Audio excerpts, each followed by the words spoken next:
एक rail route उधर बना दिया, एक रेलवे स्टेशन इधर बना दिया। इस तरह की आफत ने देश का बहुत नुकसान किया है। पहले सड़कों का, हाईवे का, रेल नेटवर्क से कोई वास्ता नहीं रहता था।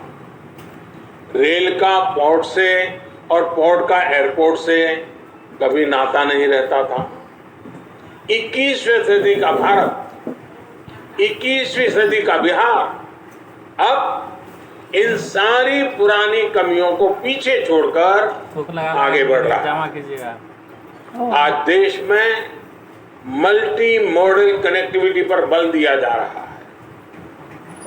अब हाईवे इस तरह बन रहे हैं कि वो रेल रूट को, एयर रूट को सपोर्ट करें। रेल रूट इस तरह बन रहे हैं कि वो पोर्ट से इंटरकनेक्टेड हो।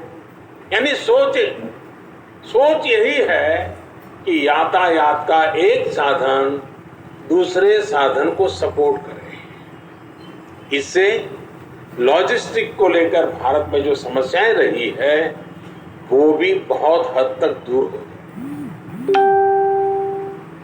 इंफ्रास्ट्रक्चर के विकास के सबसे ज्यादा लाभ समाज के सबसे कमजोर वर्ग को होता है, गरीब को होता है। इससे हमारे किसानों को भी बहुत अधिक लाभ होता है। किसानों को अच्छी सड़कें मिलने से, नदियों पर पुल बनने से खेत और शहरों के मार्केट की दूरी कम हो जाती है। साथियों, कल देश की संसद ने देश के किसानों को नए अधिकार देने वाले बहुत ही ऐतिहासिक कानूनों को पारित किया है। ये देश के लोगों को, देश के किसानों को, मैं आज जब बिहार के लोगों से बात कर रहा हूं उस समय पूरे हिंदुस्तान के किसानों को भी और भारत के उज्जवल भविष्य के लिए जो आशावान लोग हैं उन सब के लिए भी बहुत बहुत बधाई देता हूं। ये सुधार 21वीं सदी के भारत की जरूरत है। साथियों, हमारे देश में अब तक उपज और बिक्री की जो व्यवस्था चली आ रही थी, जो कानून थे, उसने किसानों के हाथ पांव बांधे हुए थे। इन कानूनों की आड़ में देश में ऐसे ताकतवर गिरोह पैदा हो गए थे जो किसानों की मजबूरी का फायदा उठा रहे थे। आखिर ये कब तक चलता रहता?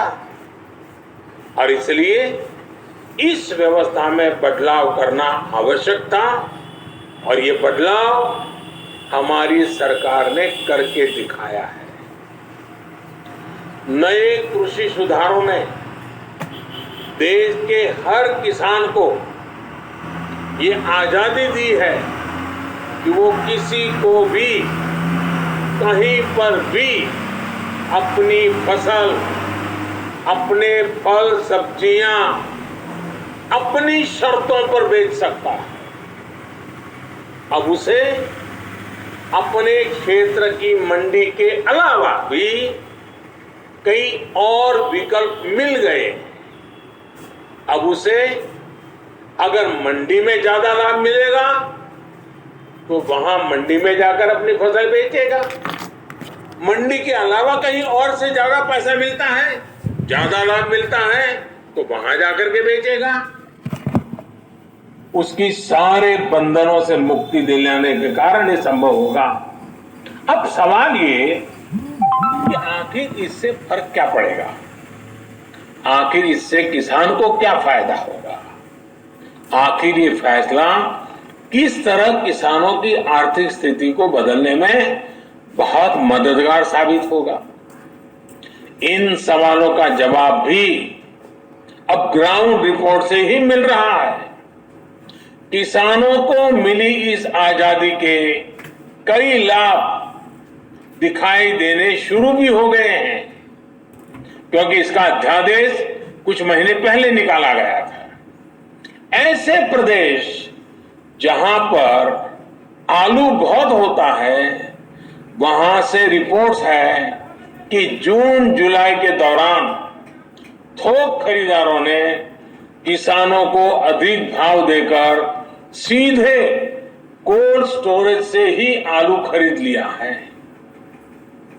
बाहर किसानों को आलू के ज्यादा दाम मिले तो इसकी वजह से जो किसान मंडियों में आलू लेकर पहुंचे थे, आखिर दबाव में आने के कारण, बाहर बड़ा ऊंचा मार्केट होने के कारण मंडी के लोगों को भी किसानों को ज्यादा दाम देना पड़ा। इसी तरह मध्य प्रदेश और राजस्थान से, वहां से जो रिपोर्ट मिली है कि वहां पर तेल मिलों ने किसानों को सीधे 20 से 30% ज्यादा देकर सरसों की खरीदी की है। मध्य प्रदेश, उत्तर प्रदेश, छत्तीसगढ़, पश्चिम बंगाल ऐसे राज्यों में दालें बहुत होती हैं। इन राज्यों में पिछले साल की तुलना में 15 से 25% तक का ज्यादा दाम सीधे किसानों को मिले हैं।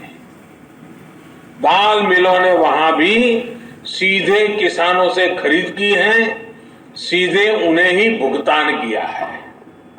अब देश अंदाजा लगा सकता है कि अचानक कुछ लोगों को जो दिक्कत होनी शुरू हुई है वो क्यों हो रही है। कई जगह यह भी सवाल उठाया जा रहा है कि अब कृषि मंडियों का क्या होगा। क्या कृषि मंडियां बंद हो जाएगी? क्या वहां पर खरीद बंद हो जाएगी? जी नहीं, ऐसा कतई नहीं होगा। और मैं यहां स्पष्ट कर देना चाहता हूं कि ये कानून, ये बदलाव कृषि मंडियों के खिलाफ नहीं है। कृषि मंडियों में जैसे काम पहले होता था वैसे ही अब भी होगा, बल्कि ये हमारी ही एनडीए सरकार है जिसने देश की कृषि मंडियों को आधुनिक बनाने के लिए निरंतर काम किया है। कृषि मंडियों के कार्यालयों को ठीक करने के लिए, वहां का कंप्यूटराइजेशन कराने के लिए पिछले 5-6 साल में से देश में बहुत बड़ा अभियान चल रहा है।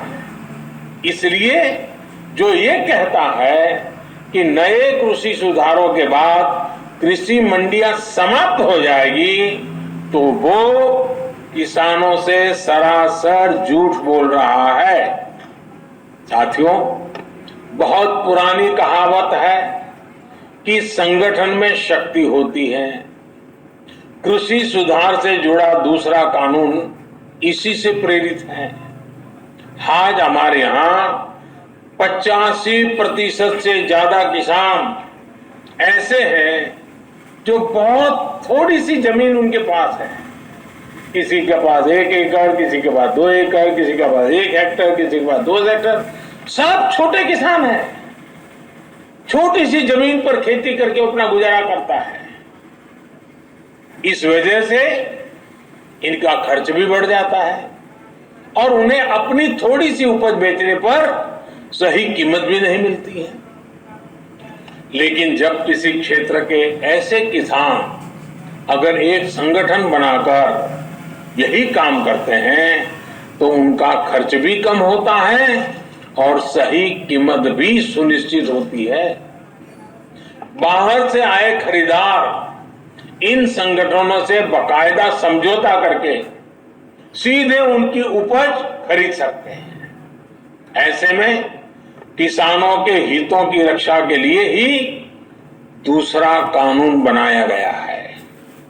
एक ऐसा अनोखा कानून है जहां किसान के ऊपर कोई बंधन नहीं होगा। किसान के खेत की सुरक्षा, उसकी जमीन की मालिकी की सुरक्षा, किसान को अच्छे बीज, किसान को अच्छी खाद, सभी की जिम्मेदारी जो किसान के साथ कॉन्ट्रैक्ट करेगा उस खरीदार की होगी। किसान से जो समझौता करेगा उस समझौता करने वाले की होगी। साथियों, इन सुधारों से कृषि में निवेश बढ़ेगा, किसानों को आधुनिक टेक्नोलॉजी मिलेगी,